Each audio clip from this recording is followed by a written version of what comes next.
ભૂષણભાઈ, ઇમરાનભાઈ પણ આપણા સાથે જોડાઈ જ ગયા છે. ઇમરાનભાઈ, ભૂષણભાઈનું કહેવું છે કે આવું હોય તો તમે સામે લાવો, માત્ર આક્ષેપો કરવાથી કંઈ નહીં થાય. શું કહેશો? ભૂષણભાઈ પણ આપણી સાથે ફોન લાઈન ઉપર છે જ.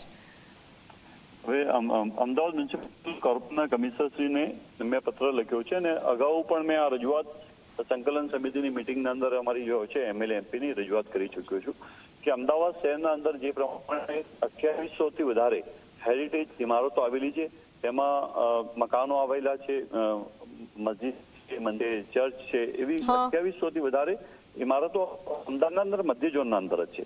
અને વર્લ્ડ હેરિટેજનું જે આપણને દરજ્જો મળ્યો છે એ આના અમદાવાદના મધ્ય ઝોન આધારે જ આપને મળેલો.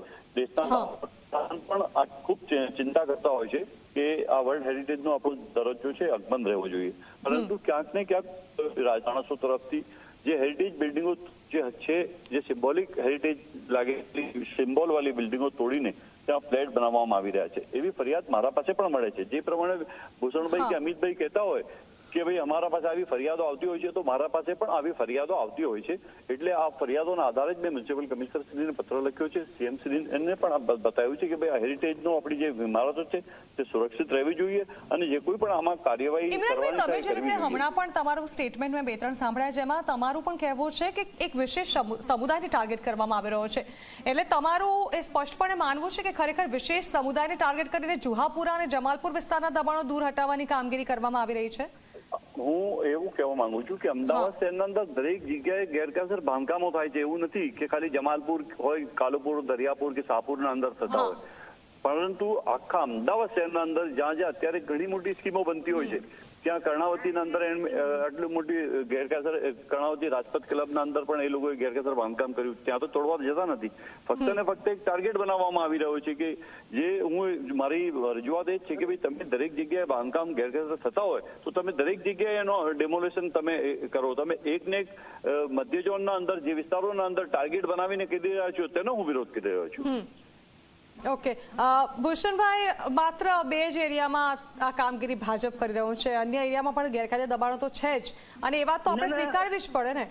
આજે તમે આજનું જ અખબાર જુઓ, નિકોલની અંદર, રોડોની અંદર, બેરમપુરાની અંદર, બરાબર છે, પણ જાણે ગેરકાયદેસર બાંધકામો 7-7 માળના 8-8 માળના ટાવર બનાવવાની પ્રક્રિયા કયા વિસ્તારમાં, કોઈ એક વિસ્તારને ટાર્ગેટ કરવામાં આવે છે એવું છે જ નહીં.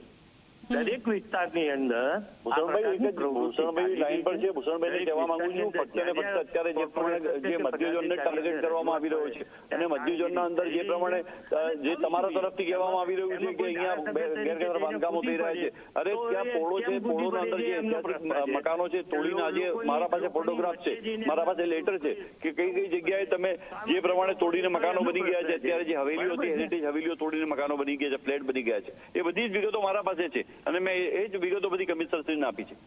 આપો ને, પણ એમાં ક્યાં ના પાડી આપી છે ભૂષણભાઈ, આપી છે. તમારી જેમ ચાય વચ્ચે આવી છે અને જેમ કાચની મસ્જિદની આસપાસના રહીશના લોકોએ એમ બચાવવા માટે સરઘસ કાઢ્યું હતું, અમારે ત્યાંથી કોઈ હજુ સરઘસ કાઢ્યું નથી અને કાઢશે પણ નહીં, એવી વાત છે ભાઈ, બરાબર છે.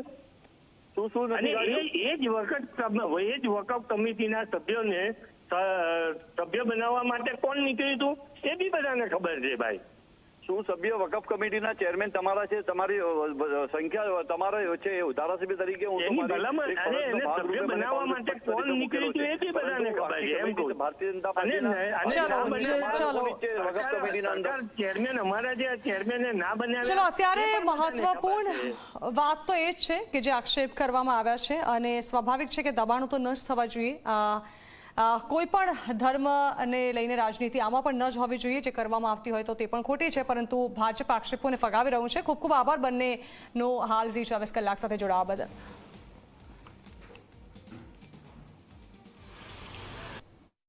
એ 10,000 વારનો પ્લોટનો ઉલ્લેખ છે. આ પ્લોટમાં રહેતા લોકોને કોર્પોરેશને વૈકલ્પિક વ્યવસ્થા આપી છે. એ લોકોએ મકાનના પોઝેશન પણ લઈ લીધા છે, પરંતુ એ લોકો અહીંયા પણ છાપરા રહેવા દીધા છે. સ્થાનિક રાજકારણીઓની મદદથી આ શક્ય બને છે. આ 10,000 વારનો પ્લોટ કરોડો રૂપિયાનો છે અને તેમાં બકરા મંડી પણ થાય છે અને કબાડી ખાનું પણ બનાવી દેવામાં આવ્યું છે. સ્થાનિક કોંગ્રેસના આગેવાનો દ્વારા આ બનાવવામાં આવ્યું છે. મારી લાગણી છે કોર્પોરેશન આ બધા જ દબાણો હટાવીને ક્લિયર કરીને પોઝેશન લઈ લે. બીજા સોશિયલ મીડિયાના અંદર કે કબાડી માર્કેટ ચાલી રહી છે કોર્પોરેશનના પ્લોટના અંદર. તો આ પ્લોટ છે જમાલપુર સ્લોટર હાઉસની બાજુના અંદરનો આ પ્લોટ છે જે અત્યારે અમિતભાઈ કહી રહ્યા છે. એ પ્લોટના જે સર્વે નંબર પ્રમાણે આ કોર્પોરેશન એ સમયમાં અંદર આજથી 25-20 વર્ષ પહેલે કોર્પોરેશને લીઝ પર એને ટેન્ડર કાઢીને આ પ્લોટ વેચવા કાઢ્યો હતો અને એના અંદર એ સમયના અંદર કોર્ટ મેટર અત્યારે ઓલરેડી ચાલુ છે. એસ્ટેટ વિભાગના અંદર અધિકારીઓ છે એમના પાસેથી આ માહિતી લઈ લેવી જોઈએ એમને કે અત્યારે એનું શું સ્ટેટસ